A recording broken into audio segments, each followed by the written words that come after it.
Hello and welcome to another in our series of self-help videos for manufacture of printed circuit boards and design of PCBs.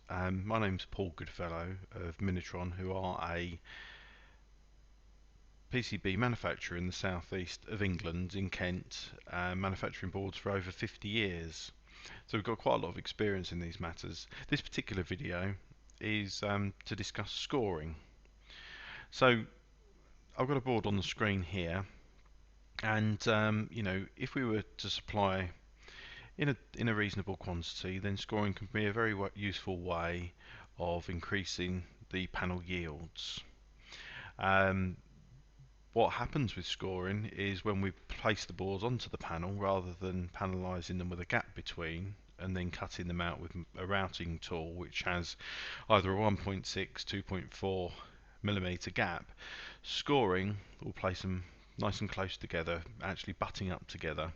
Um, Obviously that's great from a yield point of view, but it can cause some issues with tracks being too close to the edge.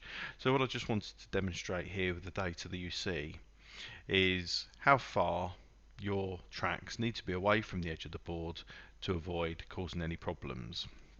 Okay, what I've done, prepared for you earlier, is a little line on this board which is 1 millimeter wide, a border around the outside.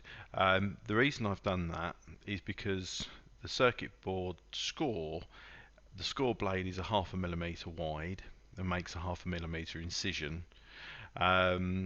It goes down into the board by normally leaves a 0.4 millimeter web to allow them easy breakout. So when you're designing a board, it's best to keep all features at least 0.5 millimeter away from the edge of the board all the way around.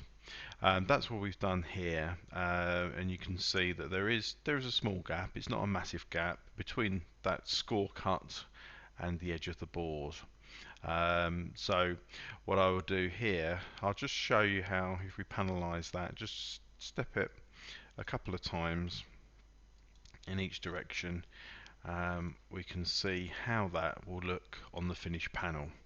So again, there's a small gap there, and then down into these tracks here, another small gap there, which is sufficient for our scoring.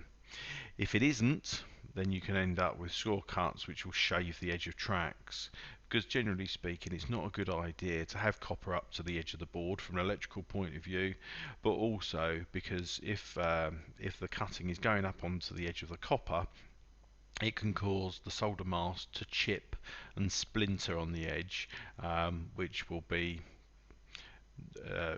definitely not be the desired effect.